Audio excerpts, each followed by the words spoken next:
Hey everyone, welcome back to Carrie's Thrifty Farmhouse. If you like decorating on a budget, you're in the right place. Today I'm back with more farmhouse home decor DIYs. I'm duplicating 3 high-end pieces from Kirkland's for a fraction of the price using all Dollar Tree products. If you enjoy this video, I would love for you to like, comment, and hopefully subscribe so I can grow my channel. Now with all the formalities out of the way, let's get started. This first project is what inspired the Kirkland's theme for this whole video. I loved this Boxwood Topiary that I saw on the Kirkland's website. I just didn't like the price of $99.99. I recently used stems from Dollar Tree Florals in a boho hoop wreath, and I noticed that the leaves looked similar to a boxwood, so I was up for the challenge of duplicating this piece.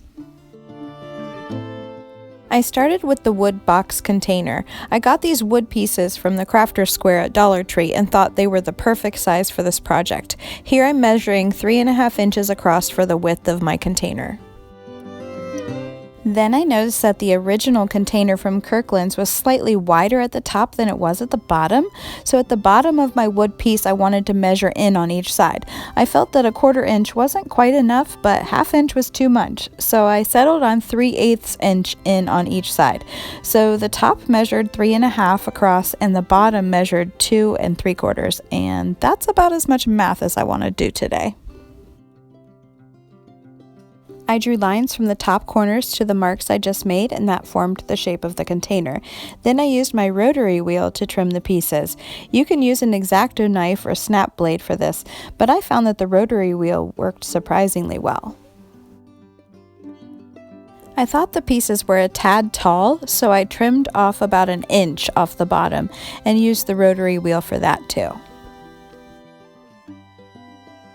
The front and back pieces had the shape where it was wider at the top, but the sides were just rectangular. My hubby cut those for me off camera, but I will put the measurements in the description box below for anyone that needs them. I just used hot glue to form the box out of the 4 sides.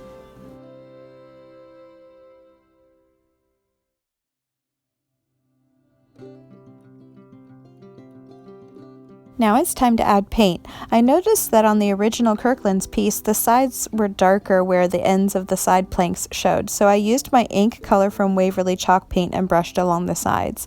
The rest of the box just looked like wood grain, so I used my dry brush to brush on a few dark lines to imitate the look.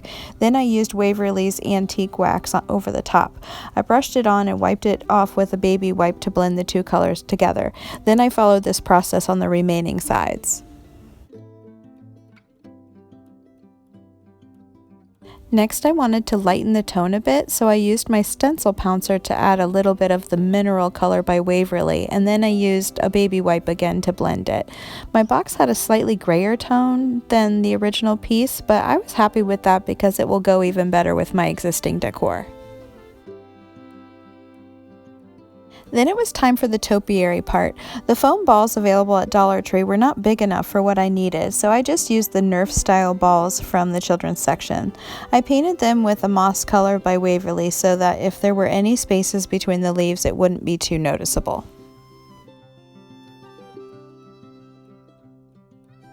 I cut the stems of the flowers and the leaf part pulled right off.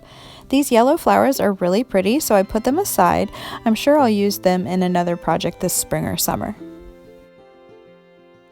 Here I'm showing you how I cut the leaves. I found it easier to start at the bottom of each stem and work up. I left about 1/4 inch of stem under each leaf so that I would have something to poke into the ball.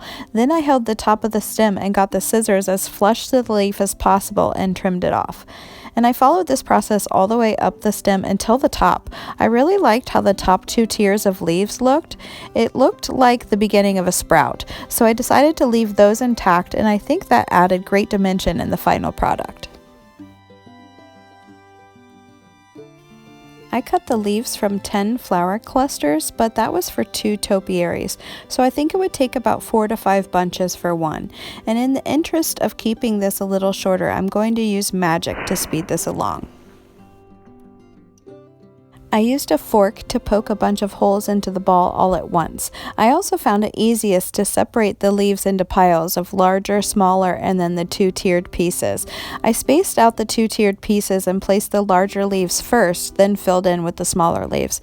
I had intended to use hot glue for this project, but found that the stems stuck pretty firmly into the ball, and since this is just for my own personal decoration, I decided to skip the hot glue.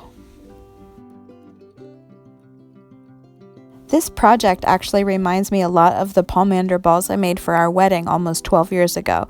We had our wedding at a small chapel, and I made half spheres so that they would lay flat on the pews. My channel may only be 3 months old, but I've been DIYing most of my life. If I ran into a spot that needed an additional hole, I used a large metal skewer that I have, but I think wood skewers from Dollar Tree would work for this purpose as well. I just kept working in sections until the ball was pretty full. Then I placed it upright in a container and turned the container around slowly, looking for spaces that needed filled in, and continued with that until I was happy with it. Since the ball is going to be sitting in a container, to save myself some time, I left the very bottom empty. That part won't show anyway. And here it is on my counter. I am so happy with how this turned out, and for about 1/10 of the price, I think my quote-unquote boxwood ball and wooden box arrangement is darn near close to the look of the Kirkland's original. In fact, I think those little two-tiered pieces help it look extra natural. This may be my very favorite DIY I've done on my channel so far, and this piece will work year-round. Next, I'm going to try my hand at this weathered Mossy Planter, also from the Kirkland site. I really liked the texture to this and thought I could achieve it using plaster of Paris and paint. I started out with the clay pots from Dollar Tree, which come in a pack of 2. Then I mixed up some plaster of Paris. The directions say to use 2 parts plaster of Paris to 1 part cold water, but I wanted a slightly thicker consistency, so I added some extra plaster. So I think my concoction was about 3-to-1. First, I tried to apply it with the back of my mixing spoon, but I thought that went on too thick and also too smooth, so I just cracked it off and started over. This time I used a crumpled plastic bag. I just love testing out different materials to see what works best.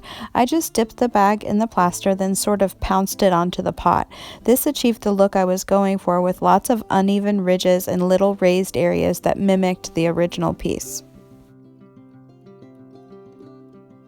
The plaster of Paris dries pretty fast, but to give it a little extra time, I painted the top of the container with the mineral chalk paint by Waverly. Then once the plaster was dry, I used a stencil pouncer to add the paint to the bottom. I didn't want the plaster to break off by swiping side to side with a brush, but the stencil pouncer worked really well.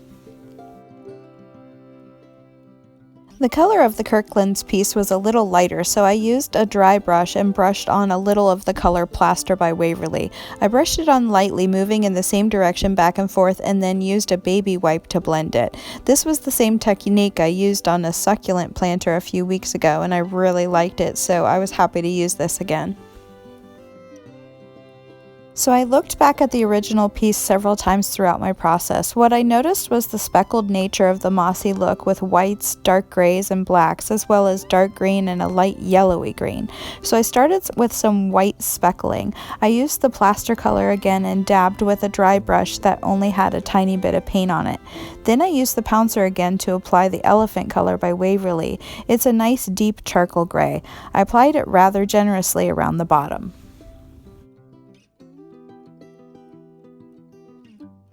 Then I added a layer of the moss color by Waverly. I think you're probably figuring out by now that I really like Waverly paint. It's an inexpensive brand from Walmart, and they have a great variety of colors, which I have most of. For my next step, I decided to try another technique, so I got one of the netted loofahs from Dollar Tree, and I don't know if you've ever cut into these, but the layers peel apart really easily, so I used a ponytail holder to secure it together before cutting it. Then I dipped it into this yellowy green paint I had on hand from a garage sale years and years ago. Because the netting picks up the paint unevenly, it gave me just the speckling I was looking for on the pot. Next, I wanted to bring that darkness out along the bottom again, so I added some black acrylic paint. And finally, I added some white, green, and black speckles with a dry brush randomly around the piece. I know this sounds like a lot of steps, but each one literally took seconds, so I think this was my fastest project today. I added some cool spiky stems that came in a vase I got from Volunteers of America, and the piece was complete.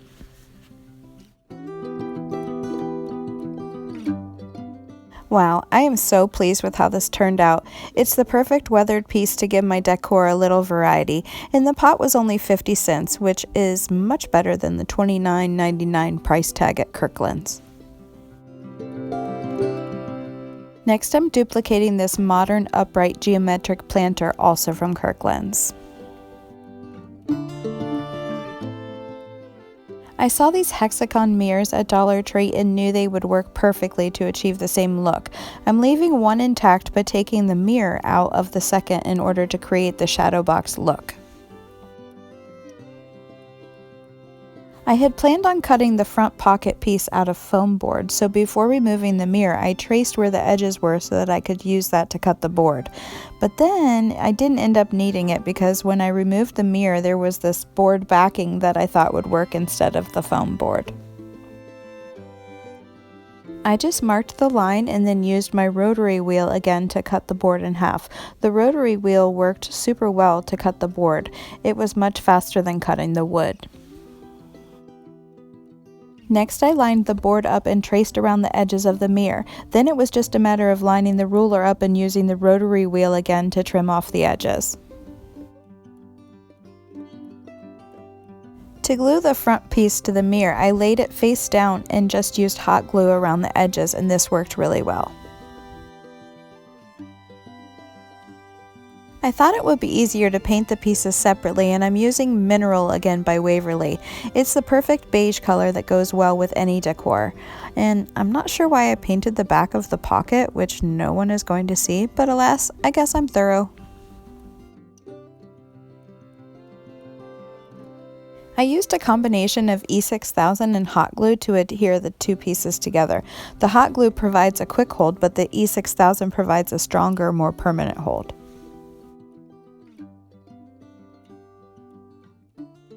I did a few touch-ups of the mineral color, and then I used the same technique of dry brushing on the plaster color and then blending it with a baby wipe, and the piece was complete.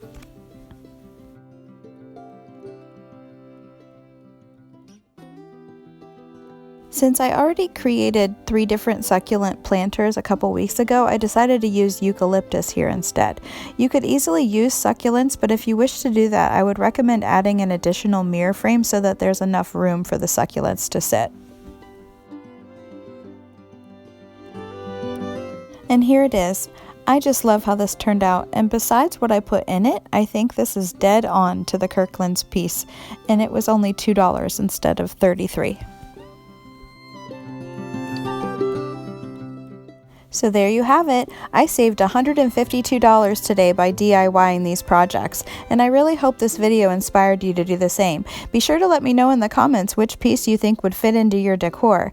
Getting the high-end look doesn't have to break the bank. It just takes some creative thinking and some elbow grease.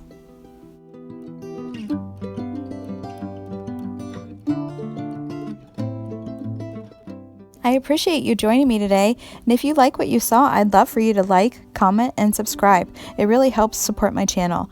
And don't forget to hit the notification bell so you can stay up to date with my content. I have lots more budget DIYs heading your way in the coming weeks, including some great pieces that will help you transition from winter into spring. So stay tuned for those. See you next time. Bye!